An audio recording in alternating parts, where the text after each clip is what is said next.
My novice master once told me a story from his years as a student when he lived at our monastery at Holy Hill in Wisconsin. He shared that in the evenings he would often go into the oratory and find two of the older brothers, brothers Joseph and brother Julian, at prayer after a long day's work. These were brothers who had lived a long time in the order and worked tirelessly for the community at the various jobs assigned them. At the end of the day, however, prayer was always their foundation. They knew to whom they had committed their lives, and if they were not able to be present at the community's 2 hours of silent prayer, they nonetheless remained faithful to our charism by coming to be alone with Jesus in silent prayer at the end of their busy day. This story often comes back to me as a foundational example of what it means to be a Discalced Carmelite brother, to be zealously faithful to our life of prayer and generous in service to the community. Questions like, what do you do? What's the difference between you and a priest? Can you perform the sacraments? Are often asked of the brothers. They offer an opportunity for us to deepen the understanding of those who ask these questions about our unique vocation in the Church. First and foremost, however, the brother is one who is consecrated to God according to the charism of his order. He is set apart by this consecration, which is to bring about the flourishing and perfection of the grace he received in baptism.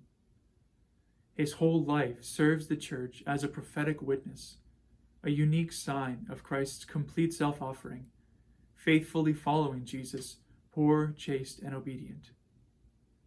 In addition, and in particular, the Discalced Carmelite brother is a living witness to prayer, which characterizes all he is and does. He is an intimate friend of Jesus and seeks in all that he does to bring others to that same intimacy, thoroughly manifested in the rich spiritual tradition of Carmel. Practically speaking, within the order we find brothers carrying out all sorts of tasks.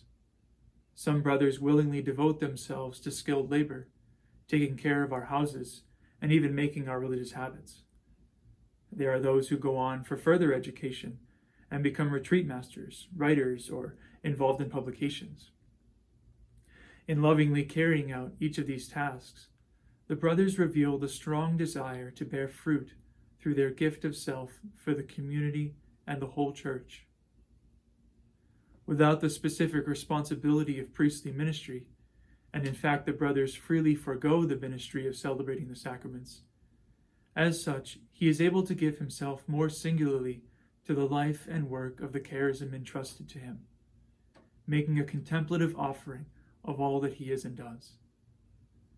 In this light, the brother in some ways gives a more explicit witness to the charismatic life of the order.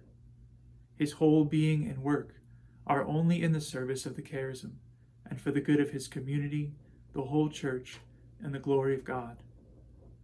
So regardless of the task he does, what is truly essential to the Discalced Carmelite brother's vocation is to be a personal sign of Christ's love and fidelity through prayer and total presence and service in love to the community and the Church.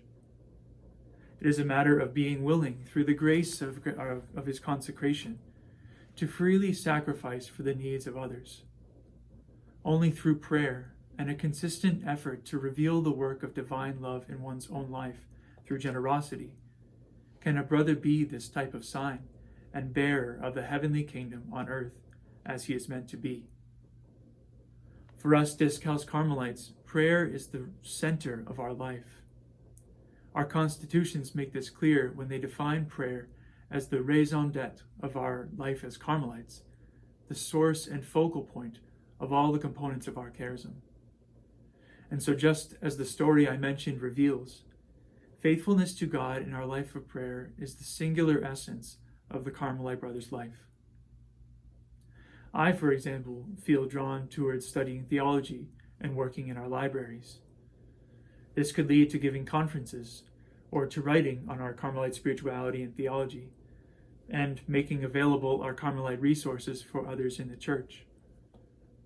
Whatever be the path of the individual brother, it is a matter of fidelity to the charism, openness to the needs of the community and the church, and a desire to meet these needs in self-sacrificing love after the example of Jesus. This openness begins with faithful generosity in prayer and in self-gift to the friars and to all whom we minister.